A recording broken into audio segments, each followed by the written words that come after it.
aquellas reformas, iniciativas y leyes que se han estudiado, analizado y puesto en operación para darle un sustento jurídico y de legalidad a cada uno de los grupos que integran esta sociedad. Estoy seguro que al estar aquí compareciendo en esta legislatura, nos atraerá buenos resultados, nos ayudará a las dos partes a entender los nuevos mecanismos de trabajo y garantizar que la sociedad colimense se sienta respaldada y protegida por las leyes del Estado y de la Nación. Al igual que lo hizo el gobernador del Estado, el licenciado José Ignacio Peralta Sánchez, yo como consejero jurídico expreso mi respeto hacia cada uno de ustedes como legisladores y los invito a interactuar compartiendo ideas para crear leyes y reformas claras con gran trascendencia política y social. La Consejería Jurídica es la instancia encargada de representar jurídicamente al Ejecutivo Estatal en cualquier juicio, así como en las acciones o controversias constitucionales en las que el Estado sea parte. Además, cuenta con la atribución de revisar y validar los instrumentos jurídicos que son cometidos a consideración de esta dependencia. Asimismo, elabora y coadyuva en la formación de proyectos de iniciativas de ley que se presentan ante esta soberanía. En ese sentido, han sido muy importantes cada una de las decisiones y análisis que se han tomado para desarrollar las reformas y las leyes que ya han sido aprobadas por la pasada legislatura, las cuales tienen un impacto positivo en la sociedad. Parafraseando las palabras de nuestro gobernador durante su tercer informe, es muy importante dejar claro que más allá de cualquier circunstancia política sujeta al momento y por lo tanto perecedera, lo que debe privilegiarse es el progreso político, económico y social de la entidad. Así lo entendemos en el gobierno del Estado. Por eso insistiremos en el diálogo y en el trabajo en equipo para la generación del bienestar social. Si me permiten, a continuación daré detalle de algunas reformas, iniciativas y leyes que se han trabajado en este periodo del tercer informe y algunos otros temas que se están desarrollando y que en lo sucesivo estaremos dialogando, trabajando conjuntamente con esta legislatura. No sin antes mencionar que en la generalidad, en este ejercicio que se informa, se presentaron 24 leyes, de las cuales 22 fueron aprobadas y publicadas, así como 9 reglamentos. Iniciativa para reducir el financiamiento público de los partidos políticos. Propuesta a la reforma a la Constitución Política de los Estados Unidos Mexicanos y a la Ley General de Partidos Políticos. Con la propuesta se pretende que el porcentaje del financiamiento de los partidos políticos previsto en el artículo 41 de la Constitución Política de los Estados Unidos Mexicanos se reduzca a la mitad. Es decir, que el financiamiento anual de los partidos políticos sea el resultado de la multiplicación del número total de ciudadanos inscritos en el padrón electoral por el 33% del valor diario de la unidad de medida y actualización y no por el 65% de su valor como se establece actualmente. Iniciativa para la prohibición de triangulación de recursos en concesión de carreteras federales. Propuesta de reforma a la Ley de Caminos y Puentes y Autotransporte Federal. La propuesta busca que los recursos derivados de las concesiones de vías de comunicación sean destinadas exclusivamente para la operación, conservación, explotación y mantenimiento de la vía concesionada, generando así un beneficio directo para los usuarios de esa vía de comunicación y que se impida, no como hoy se está utilizando, para fines diversos, incluyendo su ejercicio para la operación, mantenimiento y conservación de una vía de comunicación distinta a la concesionada. Debo de mencionar, haciendo paréntesis, que estas dos anteriores iniciativas son de competencia federal y de aprobarse serán de beneficio y aplicables en todo el país. Recordemos que el titular del Poder Ejecutivo envió a la 58 legislatura estas iniciativas, las cuales fueron aprobadas, las hicieron suyas y fueron remitidas al Congreso de la Unión, donde actualmente se encuentran en análisis de las comisiones respectivas. Reordenación y consolidación de la Constitución Política del Estado Libre y Soberano de Colima. Se realizó una trascendental aportación, renovación y profundización de la cultura constitucional, con la presentación de la Constitución Política del Estado Libre y Soberano de Colima, texto reordenado y consolidado. El texto contiene una constitución más accesible, comprensible y útil para la sociedad y para el funcionamiento de las instituciones, ya que cuenta con un proceso de revisión reordenado, actualizado, coherente y claro. En estos 3 años de gobierno del licenciado José Ignacio Peralta Sánchez, se ha dado un gran paso jurídico, pues aporta a la sociedad colimense un texto constitucional a la altura de los desafíos que cotidianamente enfrentan las autoridades y los ciudadanos en el Estado. Cabe destacar que la Constitución de Colima es la ley fundamental del Estado, con rango superior al resto de las leyes secundarias. en la cual se establecen los derechos humanos en el que gozan las personas que se encuentran dentro del territorio de la entidad, así como la estructura y funcionamiento del poder público. Iniciativa relativa a la eliminación del fuero, con la finalidad de dar paso a una nueva manera de gobernar, en la cual se da prioridad a la transparencia, rendición de cuentas y al combate y a los actos de corrupción, se consideró oportuno y necesario proponer la eliminación del fuero constitucional del sistema jurídico estatal. Para que ningún funcionario público se encuentre por encima de la ley y de ser declarado culpable por la comisión de un hecho ilícito, sea perseguido y sancionado conforme lo establece la legislación penal aplicable. Iniciativa por la que se expide la Ley del Patrimonio del Estado de Colima y sus municipios. Responde a la necesidad de unificar criterios en el desarrollo de mecanismos y procedimientos para la administración, uso, manejo y destino de los bienes que forman parte del patrimonio público, tanto del Estado como de sus municipios, bajo los principios de transparencia, legalidad, austeridad y rendición de cuentas. Iniciativa para definir a la Contraloría General del Estado como secretaría, con la finalidad de fortalecer la política en combate a la corrupción, estableciendo como línea de acción, entre otras, la de instaurar un sistema estatal anticorrupción, por lo que esta propuesta está robusteciendo a una de sus principales actores, la Contraloría General del Estado, al dotarla de categoría de Secretaría de Estado sin dependencia jerárquica a cualquier dependencia de la Administración Pública centralizada. Iniciativa de reforma a la Constitución Política del Estado Libre y Soberano de Colima en materia de pensiones de los servidores públicos y emisión de la Ley de Pensiones de los Servidores Públicos del Estado de Colima. Reforma a la Constitución del Estado. Se suprime la facultad del Congreso del Estado para conceder pensiones y jubilaciones con acuerdo del Poder Ejecutivo. Se dota al Congreso del Estado con la atribución de expedir ley que establezca los principios, bases y reglas en materia de pensiones de los servidores públicos del Estado y los municipios, así como fijar la organización, funcionamiento del organismo público rector en materia, dotado de facultades exclusivas para el otorgamiento de las pensiones que correspondan. Ley de Pensiones de los Servidores Públicos del Estado. Se crea el Instituto de Pensiones de los Servidores Públicos del Estado de Colima como un organismo público descentralizado, no sectorizado, encargado de operar el sistema de pensiones de los servidores públicos del Estado y de los municipios. Prevé la integración plural de un consejo que será el encargado de administrar y otorgar las pensiones de los trabajadores. Iniciativa para expedir la Ley de Mejora Regulatoria. El objeto de la ley es la generación de normas claras y la consecución de trámites y servicios simplificados, con la finalidad de brindar a la población certeza jurídica, reducir tiempos y costos en el cumplimiento, eliminar la discrecionalidad y la opacidad en la actuación de las dependencias y en las entidades de la administración pública, estatal y municipales. Esto para favorecer la competitividad, el desarrollo económico sostenible y la generación de empleo. La Dirección General de la Defensoría Pública. El objetivo estratégico es otorgar de manera eficiente la defensa y representación jurídica a la ciudadanía colimense que así lo requiera. En materia penal del fuero común, en la protección de los intereses de los adolescentes, así como en asuntos de orden civil, familiar y mercantil, asegurando la certeza y la seguridad jurídica de los ciudadanos.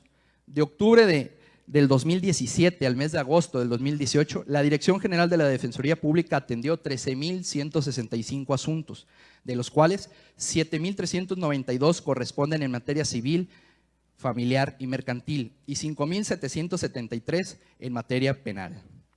Honorable Congreso del Estado, la Consejería Jurídica abre las puertas a cada uno de ustedes para intercambiar, afinar y perfeccionar los nuevos proyectos y necesidades que favorezcan a nuestra sociedad. En el sentido institucional que mantiene nuestro gobernador, como consejero jurídico ratifico mi plena disposición para estudiar, analizar y acordar todos los temas de interés público en los que coexistan las perspectivas de los poderes legislativo, ejecutivo y judicial. Entiendo que las cuestiones políticas nunca serán una barrera para llegar a los acuerdos. Se privilegiará el progreso político, económico y social de la entidad. Así lo dijo el titular del Ejecutivo del Estado. Colima quiere coherencia y desarrollo. Colima merece paz social y estabilidad política. Muchas gracias. Es cuanto, diputado presidente. Muchas gracias, ciudadano consejero. Conforme al procedimiento acordado, se le concede el uso de la palabra hasta por 5 minutos al compañero diputado Rogelio Rueda Sánchez para que haga su posicionamiento por parte del grupo parlamentario del Partido Revolucionario Institucional.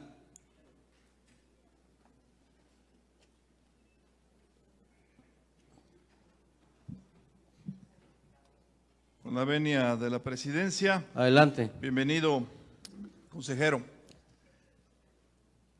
Esta consejería es una figura de creación reciente de este gobierno. Pareciera que su desempeño ha sido bien calificado, por lo menos por el Poder Legislativo. En la legislatura anterior, quien la encabezaba y otra persona que formaba parte les concedieron el respaldo para ir a ocupar otras posiciones importantes.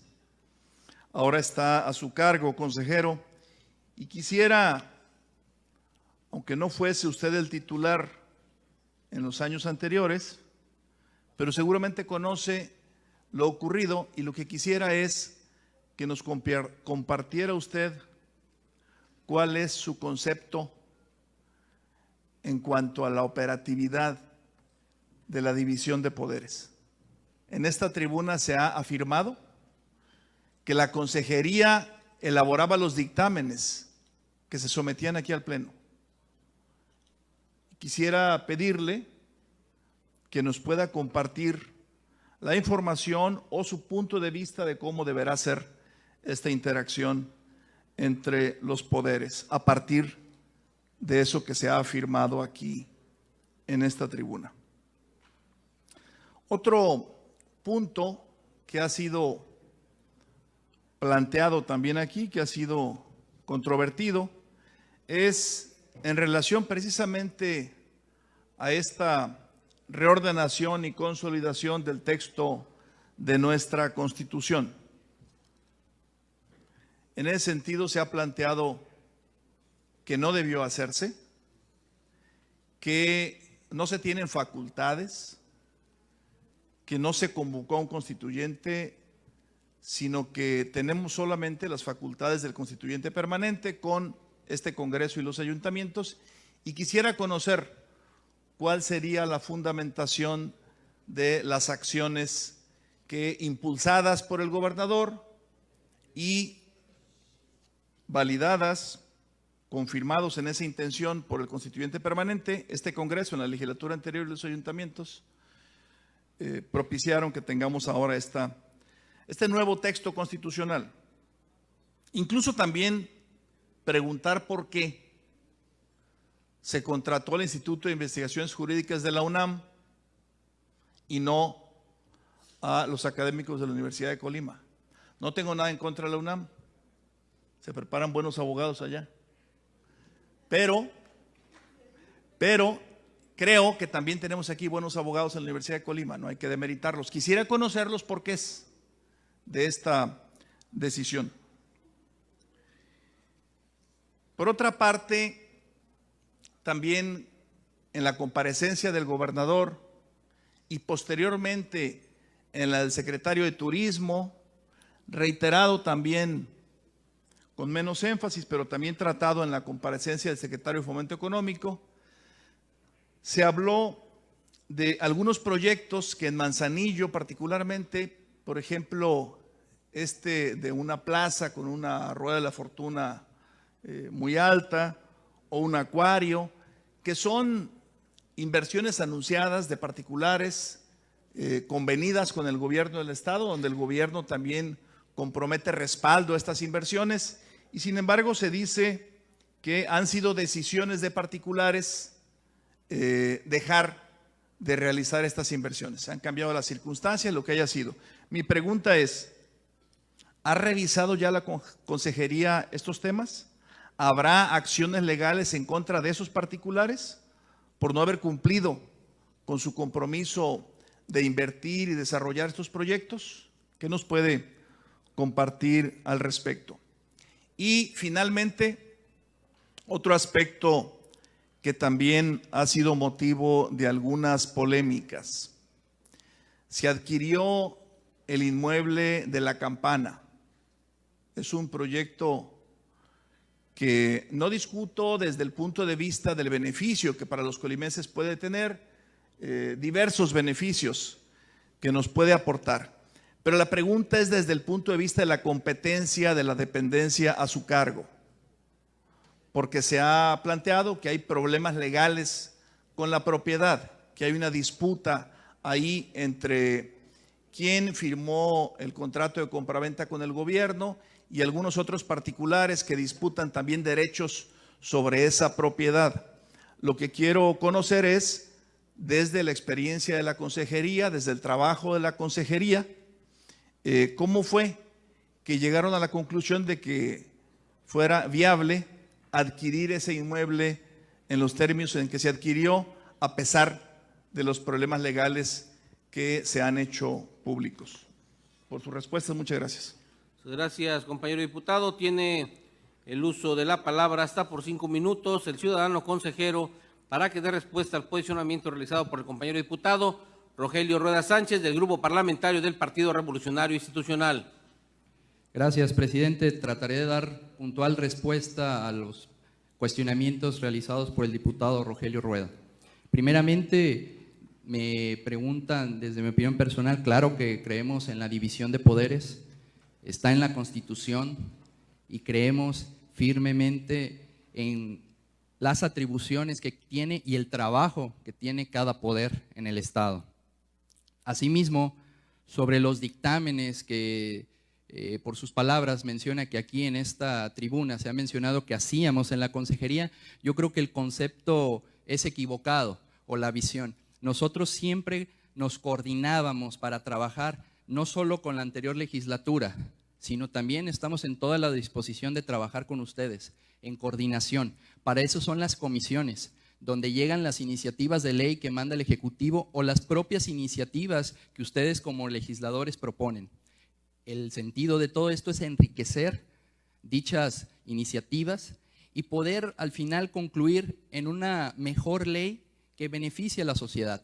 Eso es lo que pasaba, diputado, teníamos esa coordinación, nos invitaban a dar nuestro punto de vista, nuestra postura sobre las propuestas que el Poder Ejecutivo enviaba a este Poder Legislativo.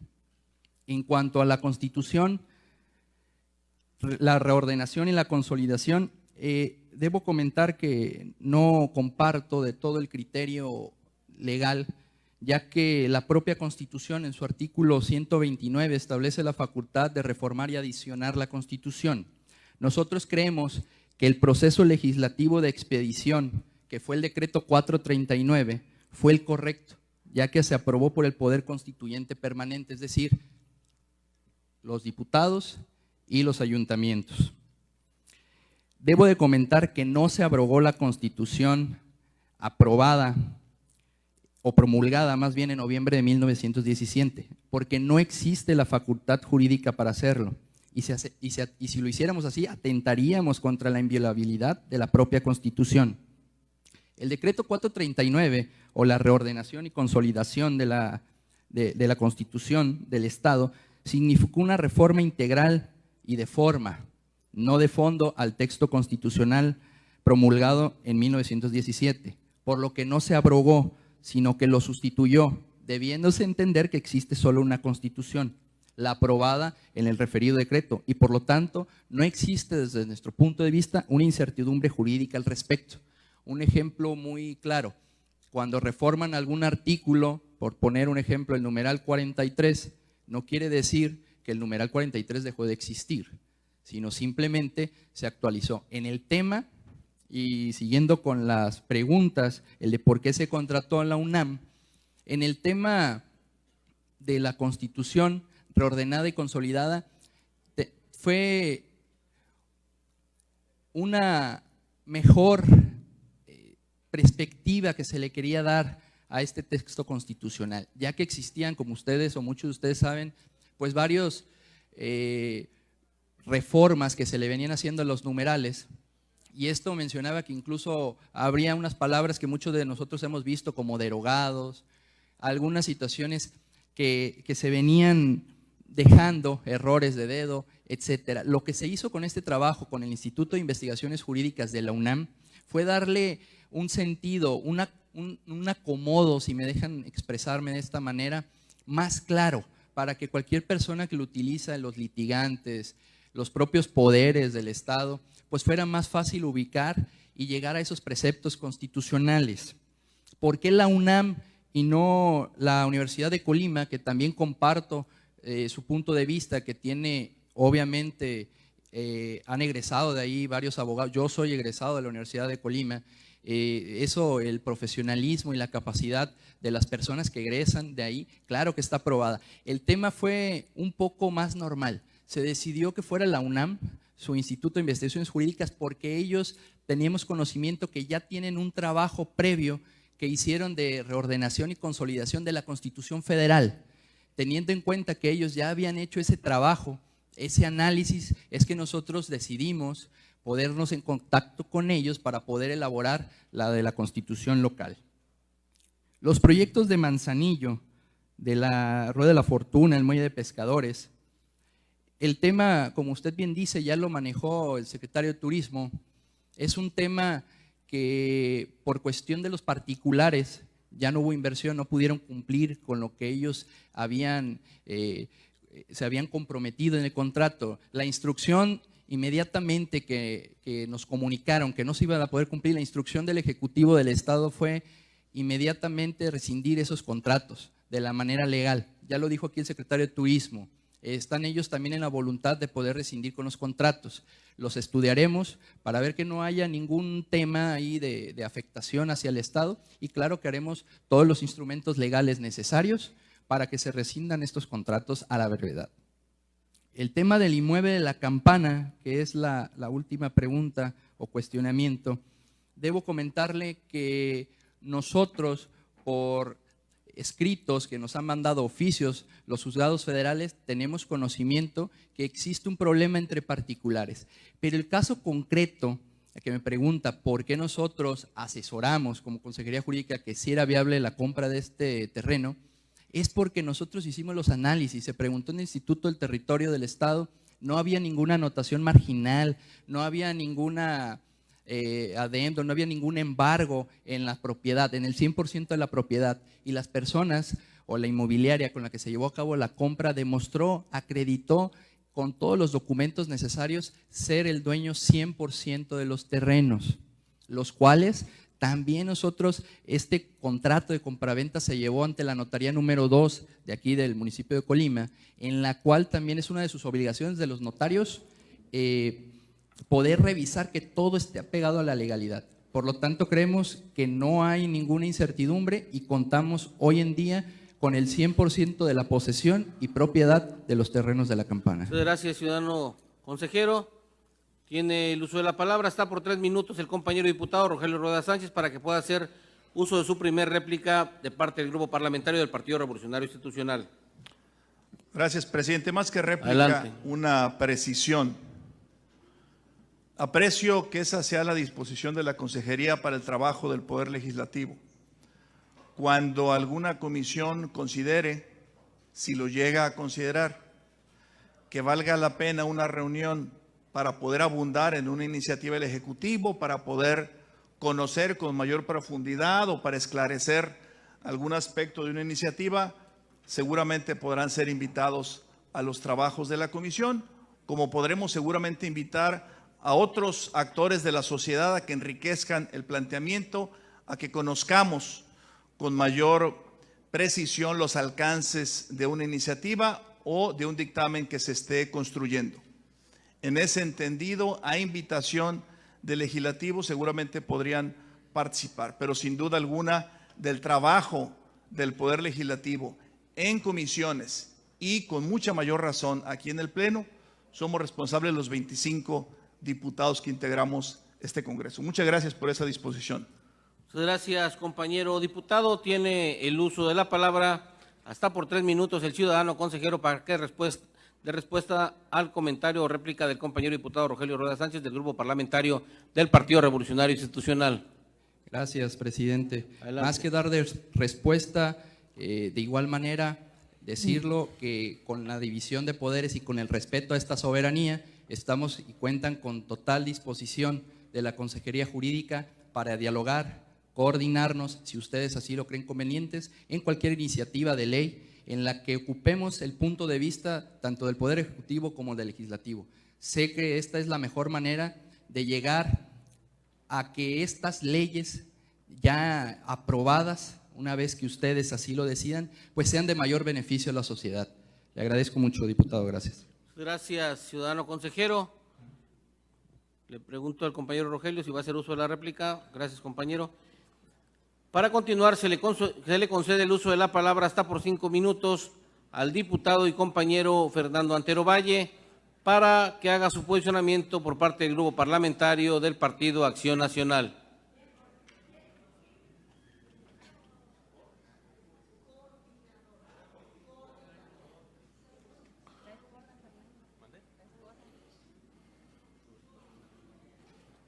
Muchas gracias, diputado presidente. Adelante. Yo agradezco mucho la visita de la Consejería Jurídica. Debo aceptar que no soy abogado, no manejo la jerga jurídica. Sin embargo, quisiera, además de agradecer su presencia, licenciado Alberto Huelvas, y desde luego a su equipo de colaboradores de la Consejería Jurídica, defensores de oficio, por ahí está el licenciado Francisco Vasconcelos. Yo quisiera hacer 3 preguntas básicamente. La primera de ellas tiene que ver precisamente con un planteamiento que hace nuestro compañero Rogelio Rueda en el sentido del manejo de cerca de 46 millones de pesos, que es lo que maneja la Consejería Jurídica. Ya nos expresó que hay algunos asuntos que pues merecen la atención y el proceso por parte de algunas firmas jurídicas. Y la pregunta sería, ¿por qué montos? ¿Cuáles son los asuntos que actualmente están en la agenda del Ejecutivo que ameritan un apoyo jurídico externo? ¿Cuáles son los montos? ¿Cuáles son los casos? ¿Cuáles son las firmas en las cuales ustedes se apoyan para poder sacar adelante temas de este carácter? En ese mismo sentido, sabemos que el artículo 17 establece desde luego la competencia de las defensorías públicas, y hay un apartado que establece el salario de los defensores públicos. Usted nos señaló que ya hay se atendieron cerca de 13,000 asuntos de carácter civil, un monto similar para asuntos de carácter penal. Yo creo que es un trabajo verdaderamente titánico el que hacen los defensores públicos. Mi reconocimiento a los defensores públicos, porque son los que brindan la atención, los que establecen puntualmente pues la defensa de aquellas cientos y cientos de miles de personas que no tienen condiciones económicas para que sean representados en los tribunales. Pero desgraciadamente en la práctica nos han dicho que no tienen un salario igual al del Ministerio Público, aun cuando está consagrado en la Constitución Política de los Estados Unidos Mexicanos y en la Constitución local. Creo que tienen un sueldo de 9,000 pesos más o menos quincenalmente, y vemos, a excepción de algunos que dicen que son coordinadores en cada uno de los 10 municipios, y que ellos no cuentan con este sueldo y no se consagra pues esta posibilidad. Se me hace una contradicción porque la Defensoría Pública realmente el trabajo que realiza lo hace en condiciones verdaderamente extraordinarias. Yo creo que si estamos hablando de que el gobierno del Estado genera las condiciones de ley para los ciudadanos, pues a buen juez por su casa empieza. No sé si en el proyecto de presupuesto ya se encuentra consagrado este aumento para brindarle una mejor situación económica a nuestros defensores públicos. Yo le pediría que me pudiera dar contestación puntual. Ya tenemos el proyecto de presupuesto, seguramente ya viene el incremento ahí, pero nada más que usted me lo pudiera puntualizar.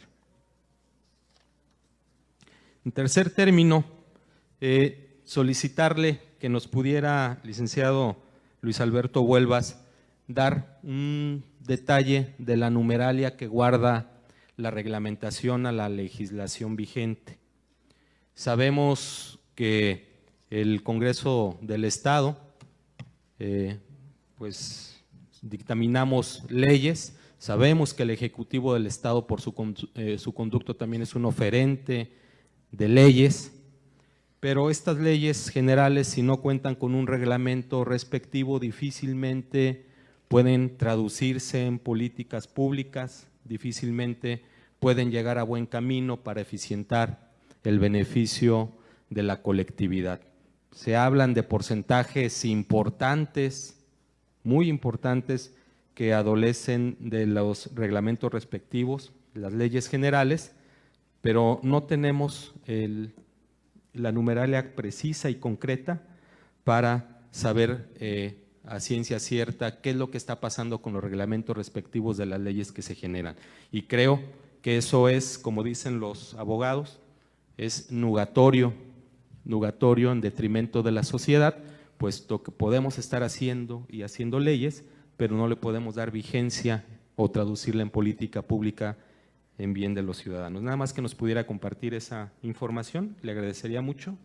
Es cuanto, diputado presidente. Gracias, compañero diputado. Tiene el uso de la palabra, está por 5 minutos, el ciudadano consejero para que dé respuesta al posicionamiento realizado por el compañero diputado Fernando Antero Valle, del Grupo Parlamentario del Partido Acción Nacional. Gracias, presidente. Adelante. Sí, claro que sí, trataré de dar puntual respuesta, diputado, a sus posicionamientos. Efectivamente, contamos con un presupuesto de 46 millones de pesos, donde la mayoría de él se va en lo que viene siendo el capítulo 1000, o sea, el pago de nóminas. Solamente la Consejería Jurídica ejerce de la cantidad mencionada solamente 1.682.000 pesos en diversos capítulos como materiales de suministros, servicios generales, bienes muebles e inmuebles. Y lo que viene siendo la Defensoría, 841.000 también en materiales, suministros, servicios generales, 1.452.000 y en bienes inmuebles 86.000. En efecto, haces dos preguntas que yo juntaría en el tema que mencionas. Este gobierno, el gobierno encabezado por el licenciado José Ignacio Peralta Sánchez, sabedor de lo que la propia Constitución en su numeral 17 marca, que los defensores públicos, que también aprovecho para mencionar que estoy de acuerdo, hacen un excelente trabajo titánico día a día en defender a las personas que no cuentan con los recursos para poder llevar una defensa justa. Terminando el paréntesis, ¿qué hice? Sí, en este gobierno se incrementó el salario de los defensores públicos. En este gobierno del licenciado José Ignacio Peralta Sánchez se pudo dar un paso más allá para tratar de igualar y nivelar el salario de los defensores públicos con los ministerios públicos. Todavía falta trabajo por hacer, lo reconocemos y estamos en la disposición y en toda la voluntad de seguir apoyando a estos compañeros, trabajadores de la Defensoría Pública para que puedan tener un salario igual a lo de los ministerios públicos. En el tema de, por lo que me mencionabas del presupuesto, que si tenemos pensado el incremento para ellos, sí, se lo comento que sí lo tenemos pensado, incluso vamos más allá. Existe por ahí una disposición donde la Defensoría Pública debe ser un organismo público descentralizado. También estamos viendo la viabilidad en los momentos tanto presupuestal, administrativa, para que este paso se dé.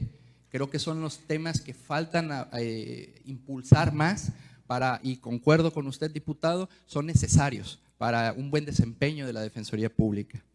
En cuanto a los montos de firmas de apoyo, despachos, comentarle que no hay ningún despacho por el momento en Consejería Jurídica, no tenemos ningún asesor externo. El tema de la UNAM hubo, por el trabajo en los que nos ayudaron a hacer en la reordenación y consolidación de la Constitución local, se erogaron 400,000 pesos que fueron nada más en apoyo, que fueron depositados a la UNAM, al Instituto de Investigaciones Jurídicas. Fuera de eso, no hay ninguna otra contratación, no hay ningún otro despacho externo. Y sobre la reglamentación, una muy buena pregunta, ya que también tengo entendido ha causado polémica, comentarle que existen 123 leyes vigentes que corresponden al Poder Ejecutivo del Estado a la emisión de sus reglamentos respectivos. Sin embargo, únicamente 110 en su texto ordinario y transitorio manifiestan la necesidad de la formulación de la reglamentación. De esas 110 leyes, existen 58 reglamentos ya expedidos, es decir que tenemos un avance en la reglamentación del 52%. Desde la creación de la Consejería Jurídica nos hemos encargado de cerrar la brecha de ese rezago en la reglamentación, expidiendo un total de 36 reglamentos, de los cuales 17 han sido reglamentos interiores de las dependencias y las entidades de la Administración Pública Centralizada, y 19 derivadas de leyes. Coincido con usted, estamos haciendo un trabajo para que poder llegar al 100% de las leyes que nos faltan para poder terminar con la reglamentación. Nada más que es propicio comentar que llegar al 100% pues es, y con todo respeto lo digo, es como pedirles al legislativo dejen de legislar, ya que cada vez que ustedes reforman, adicionan o armonizan una ley, también se deriva en el reglamento. Exista o no exista, tenemos también que darle esa coordinación y esa coherencia con la ley que se modifica en el caso. Por lo tanto, estamos en el trabajo, pero yo tengo que ser honesto, el llegar al 100% es una tarea que mientras existan leyes, reformas, vamos a seguir trabajando día a día. Muchas gracias, ciudadano consejero. Le pregunto, gracias, compañero Fernando. Tiene la palabra hasta por 5 minutos el compañero diputado Carlos César Farías Ramos para que haga su posicionamiento por parte del Grupo Parlamentario del Partido del Trabajo.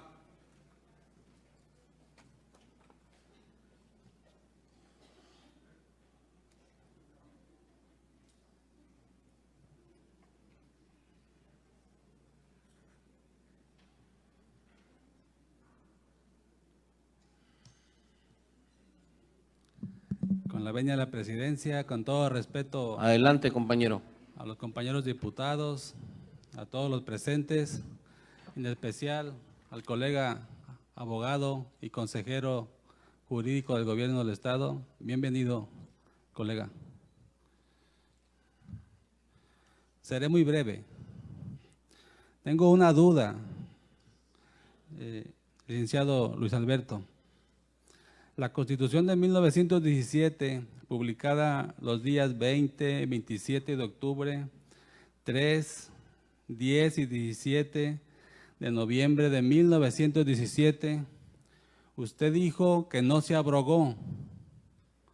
Sin embargo, en el capítulo de la página del Congreso, en la legislación, aparece como abrogada. Yo le preguntaría si el decreto 439 no abrogó la Constitución de 1917, actualmente, ¿qué opinión jurídica le merece a usted? ¿En qué situación se encuentra esa Constitución? ¿En qué estatus jurídico se encuentra esa Constitución actualmente? Atendiendo que la misma usted dice que no fue abrogada.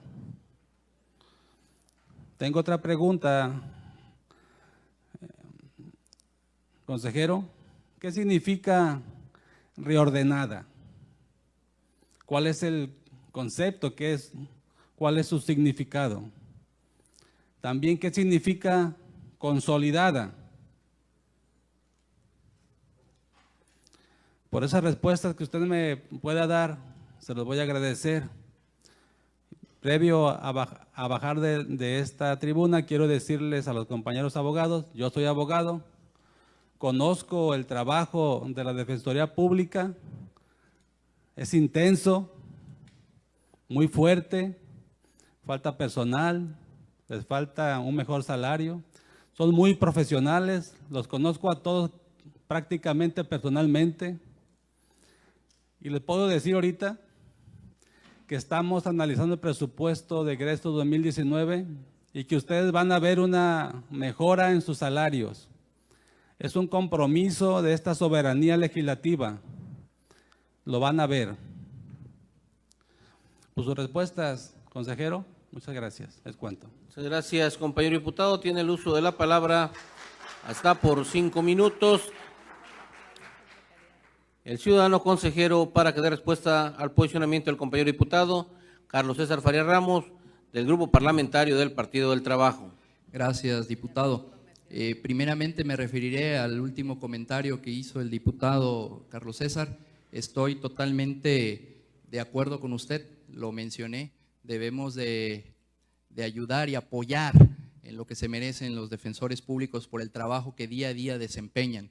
Me es grato para mí escuchar que se va a contar con el apoyo del legislativo para un mejor presupuesto que se refleje en un mejor salario para los defensores. Gracias por eso, diputado, y estoy completamente de acuerdo con usted.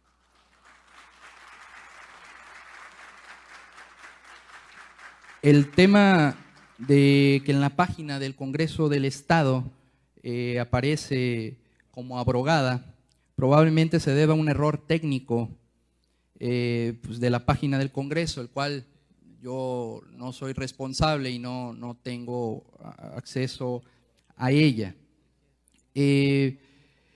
Comentarle que no se cambia porque no se vulnera el espíritu de la promulgada de 1917, es la misma, solo con un texto ordenado.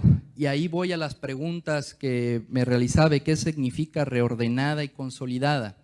Le dimos de acuerdo al trabajo que se proyectó junto con la UNAM, con su Instituto de Investigaciones Jurídicas, le dimos una coherencia.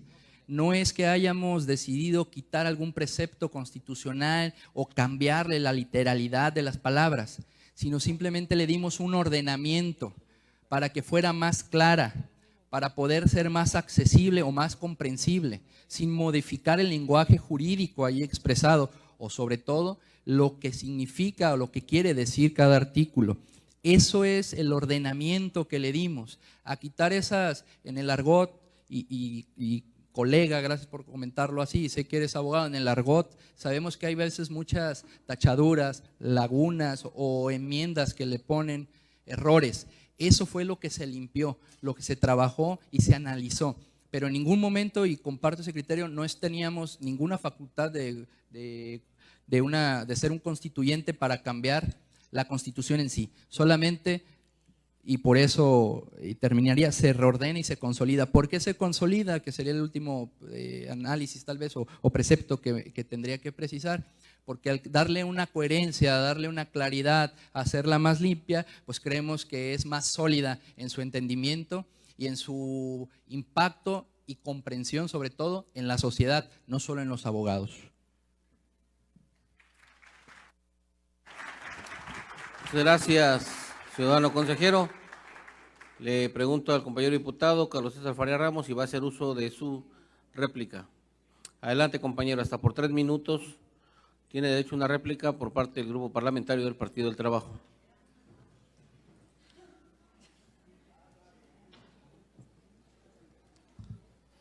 Muchas gracias, consejero, por las respuestas.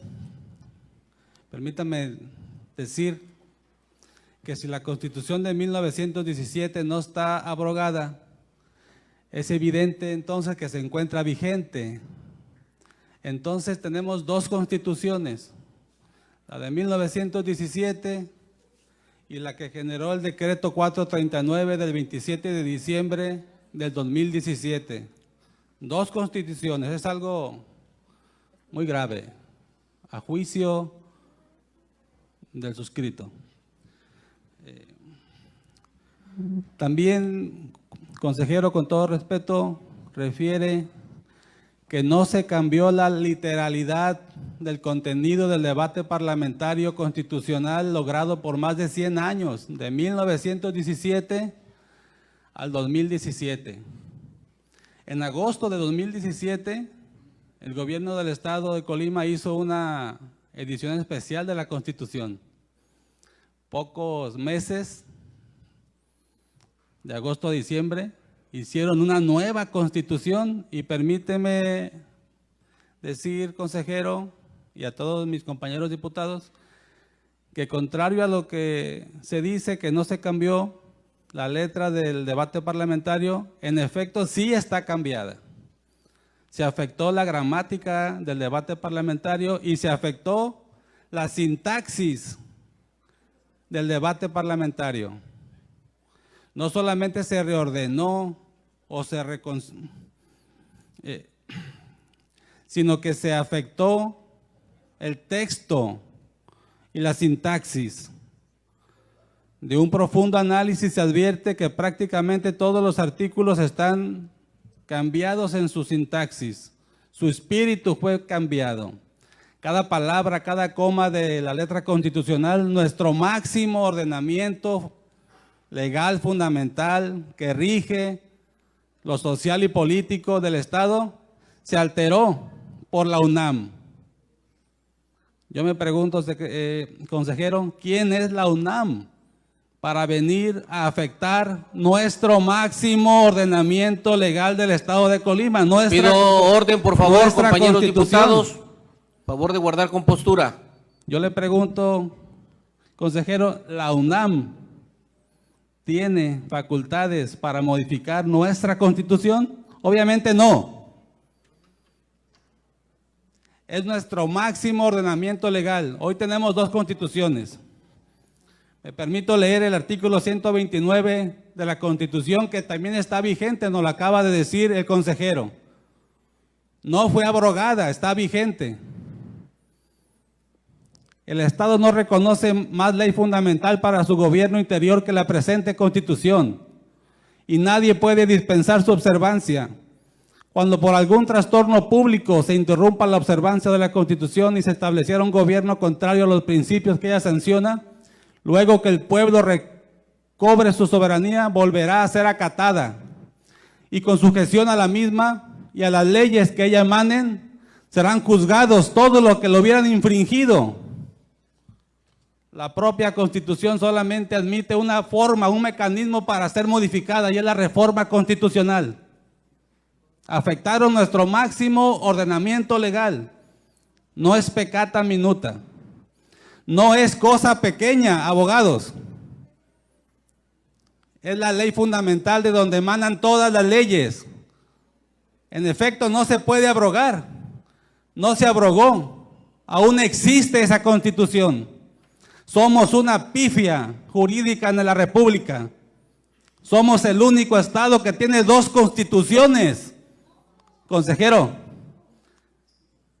es grave el tema.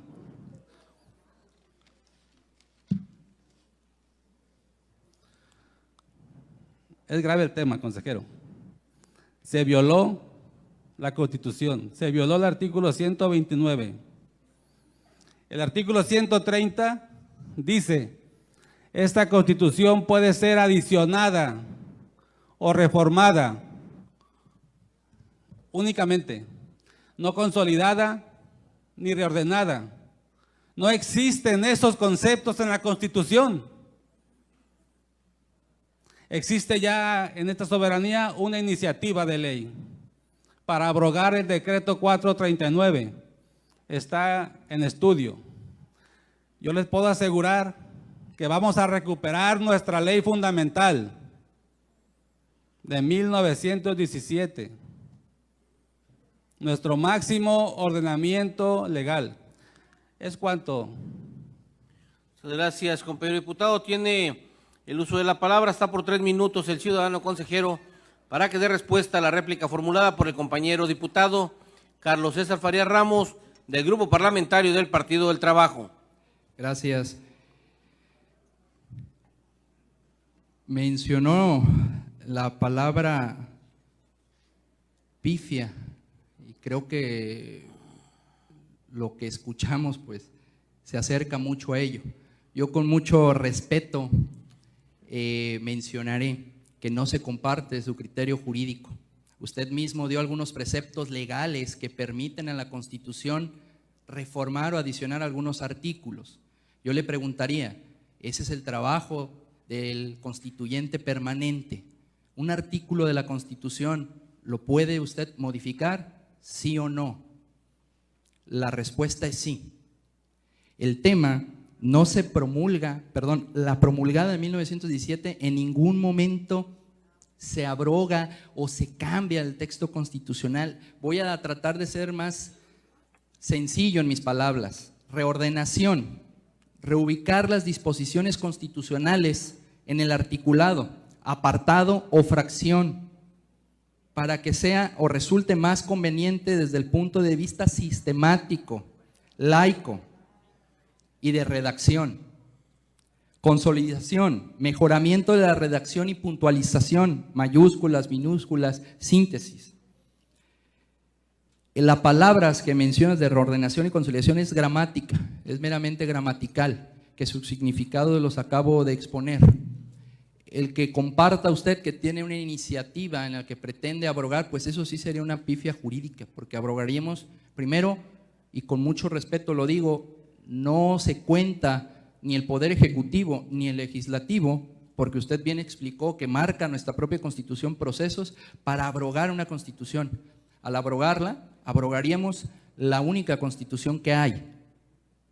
En ese sentido, y teniendo en cuenta lo que mencionaba, que estabas en estudio de dicha iniciativa, con mucho gusto, si usted así lo estima conveniente, estamos en total apertura del diálogo y del debate para poder argumentar más que lo que ya aquí se ha vertido, porque nosotros sostenemos y creemos y estamos seguros que tenemos el criterio jurídico adecuado sobre esta reordenación y consolidación del texto constitucional. Es cuanto, presidente. Muchas gracias, consejero. Ciudadano consejero, tiene el uso de la palabra, está por 3 minutos.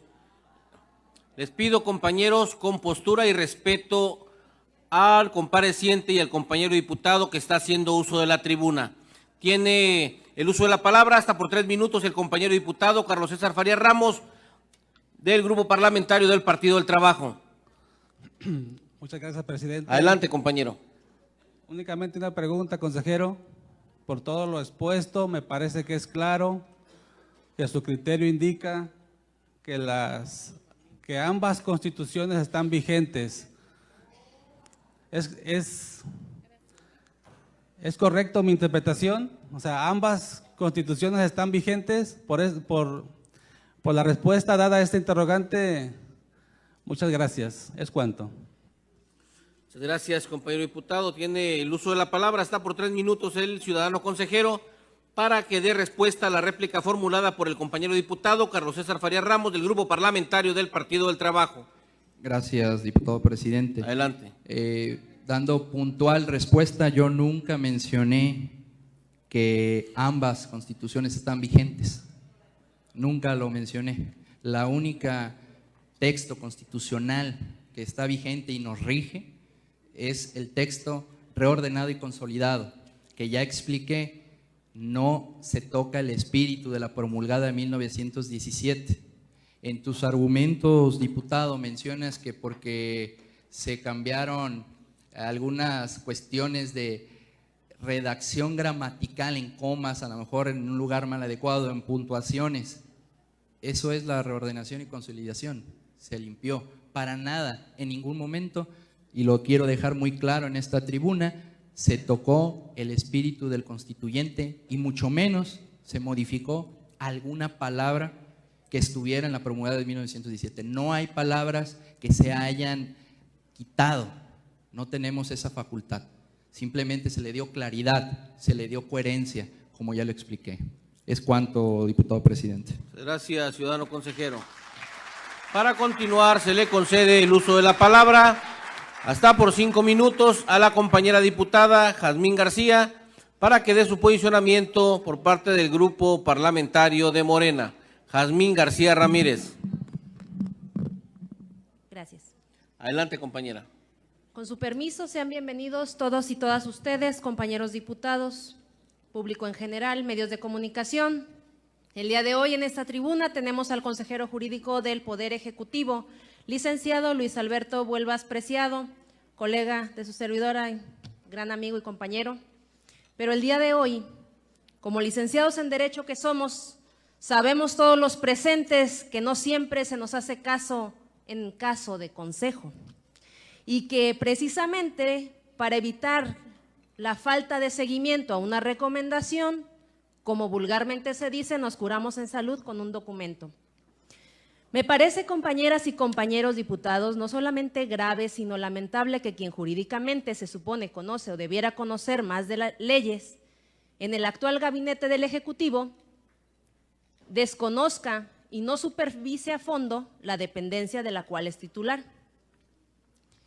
Señor consejero jurídico, en una entrevista que usted concedió al periodista Virgilio Edison Solís, misma que fue dada a conocer el pasado 2 de octubre del presente año a través de redes sociales, entre otras cosas, usted hizo comentarios sobre su labor al frente de la consejería que preside, mencionando que en su dependencia laboran alrededor de 30 personas, resaltando además que en dicha entrevista, cito, la limpieza, ordenamiento y presentación que se le pretendió dar a la Constitución Política Local pretende favorecer el sistema estatal anticorrupción. En ese contexto, y con la finalidad de ser muy puntual en mi señalamiento, señor consejero, me parece grave que un funcionario de tal nivel como usted lo es, hable de limpieza, reordenamiento y legalidad, cuando en la dependencia que usted preside, o de la cual usted es titular, ha venido faltando a los principios básicos que todo funcionario público debería cumplir en el desempeño de su encargo. Peor aún, si tomamos en cuenta que el Código de Ética que fue expedido en noviembre de 2016 por su actual jefe, el gobernador del estado, señala en sus artículos 1 y 2 una serie de valores y principios que todo funcionario público debe regirse, entre los que podríamos destacar los de legalidad, honradez, imparcialidad, integridad, respeto, transparencia, por mencionar solo algunos. De acuerdo a lo publicado por la Sala de Prensa del Partido Revolucionario Institucional el pasado 25 de mayo de 2018, el ciudadano Jorge Humberto Cortés Alcaraz rindió protesta como nuevo dirigente de la Red de Jóvenes por México en Colima, y que además en el perfil de la red social de Facebook de la persona antes mencionada tiene de forma pública evidencias fotográficas que realiza ambas tareas. Aquí le haré llegar las fotografías por cuestiones de individualidad del sujeto, considero pertinente. Posteriormente, en la página oficial de Facebook de la Consejería Jurídica que usted preside, aparece el pasado 3 de octubre publicada una fotografía como pie de página de foto. Se menciona el equipo de la Consejería Jurídica del Poder Ejecutivo del Estado presente en la salutación al gobernador José Ignacio Peralta Sánchez con motivo de su tercer informe de gobierno. Le anexo también la siguiente fotografía. A simple vista, la citada noticia y mencionada publicación en redes sociales no tendría mayor impacto, salvo que ambas fotografías aparece el citado dirigente juvenil del PRI, Jorge Humberto Cortés Alcaraz. Es decir, que el 25 de mayo este joven toma protesta como dirigente estatal partidista de los jóvenes del PRI en Colima y casi 5 meses después aparece en una fotografía como parte del equipo de la Consejería Jurídica del Poder Ejecutivo. Esta situación podríamos descartarla si se tratara simplemente de una fotografía, suponiendo que el citado dirigente partidista se encontrara por casualidad en dicho lugar, y entonces estaríamos ante algo circunstancial. Situación que no puede ni debe considerarse a la ligera, pues el citado dirigente partidista presentó supuestamente su declaración patrimonial el 22 de noviembre de 2017 y el 6 de abril de 2018, cuando supuestamente dejó de laborar para la Consejería Jurídica. Situación que no concuerda y escapa toda lógica que ahora aparezca en una fotografía donde se muestra como parte del equipo de dicha dependencia, cuando supuestamente ya no laboraba en ese lugar. Por tal razón, le pido, señor consejero jurídico, con todo respeto, proporcione a este Congreso del Estado los demás nombres, cargos y funciones de todo el personal que labora y está adscrito a su dependencia. Y solicito además se gire un exhorto al secretario de Planeación y Finanzas y al secretario de Administración de la Gestión Pública para que hagan lo mismo con la finalidad de determinar, si es procedente, cuál es el puesto que realmente ocupa Jorge Humberto Cortés Alcaraz en el gobierno del Estado, así como su sueldo mensual, los formatos de comprobación de asistencia a su trabajo y pagos. Compañeras y compañeros diputados, de encontrarse alguna información que vincule al citado dirigente partidista con una relación laboral en el gobierno, donde haya sido declarado como una baja y que esté realizando funciones con incompatibilidad de horarios, me parecería grave que ésta se dejara pasar de lado, pues constituye no solamente una falta de ética como funcionario público, señor consejero, sino además una ofensa para el pueblo de Colima, que desde hace muchos años exige no seguir haciendo las cosas como se hacían antes y que se deje de simular actos legales utilizando un instituto de transparencia para hacernos creer que el citado dirigente juvenil partidista, con quien no tengo nada personal, sin embargo, es funcionario y se tiene que apegar a la norma, ya no labora para el gobierno del Estado cuando no es así, es decir, continúa ahí. Además, recordarle que todo lo que diga y mencione es bajo protesta de decir verdad, lo cual puede traer, por supuesto, las repercusiones de ley. El presidente electo y el partido político del cual en este acto represento, Morena, hemos venido pugnando porque este tipo de actos terminen en el gobierno. De nada sirve que los partidos políticos bajemos presupuestos para gastos ordinarios o de campañas y los gobiernos actuales siguen apoyando y beneficiando a los dirigentes de los partidos de los cuales emanan con el presupuesto y los impuestos de los ciudadanos, como suponiendo, sin conceder, pudiera ser el caso que nos ocupa. Por lo expuesto, solicito atentamente tome cartas en el presente asunto y, de ser necesario, se fijen las responsabilidades correspondientes. Gracias. Gracias, compañera diputada. Tiene el uso de la palabra hasta por 5 minutos el ciudadano consejero para que dé respuesta al posicionamiento realizado por la compañera diputada Jazmín García Ramírez del Grupo Parlamentario de Morena. Gracias, diputado presidente. Adelante. Con mucho gusto daré respuesta a los serie de narrativa que expresó la diputada Jazmín. Entiendo que en la entrevista y bueno, lo que mencionaste de legalidad y todo eso, bueno, fue meramente narrativa para llegar a la única pregunta que entendí, es si Jorge Humberto Cortés Alcaraz labora o no labora en la Consejería Jurídica. A lo que yo debo de comentar, que efectivamente Jorge Humberto Cortés Alcaraz sí trabaja en la consejería. El trabajo, o que independientemente a la labor que tenga dentro o de que se empeñe dentro de la dependencia a mi cargo con alguna actividad partidista, pues yo no sé dónde está lo ilegal o dónde está peleado, como tú mismo mencionaste, diputada, siempre que se encuentre a contraturno o en su horario fuera de su horario laboral. El horario de gobierno del Estado en la Consejería Jurídica y en el puesto que él tiene es de 8:30 a 4:30. Y si a las 4:35 él se va a hacer algún tipo de proselitismo partidista, pues con todo respeto y con una disculpa anticipada, pues es un tema que yo como titular de dependencia ya no debo de entrometerme, porque es una cuestión particular, está en sus derechos constitucionales, está garantizado su participación en cualquier partido que él desee o en alguna actividad política que él quiera tomar. Lo que sí me comprometo con usted es a revisar puntualmente y lo puedo adelantar, pero con mucho gusto le invito a que se cerciore que él trabaja y el horario que le acabo de mencionar, él está ahí desempeñando su encargo. Si fuera de eso, por ir a llevar algún oficio a algún juzgado, ir a llevar algún tema oficial, se va a hacer alguna actuación partidista, pues yo mismo seré el primero en tomar cartas en el asunto y pues claro, en hacer lo que corresponda, ¿no? Entonces, el tema mencionó usted que el 25 de mayo del 2018 tomó protesta como dirigente juvenil del Partido Revolucionario Institucional. Lo que yo sí puedo comentarle que antes de que tomara protesta como dirigente juvenil, él ya laboraba en la Consejería Jurídica. Él labora ahí desde el 2016. Entonces, vuelvo a lo mismo, no hay ningún impedimento legal, ningún razonamiento para que él, fuera de su horario laboral de gobierno del Estado, pues ejerza algún otro cargo partidista, siempre y cuando no sea de los que la propia ley dice que no hay compatibilidad.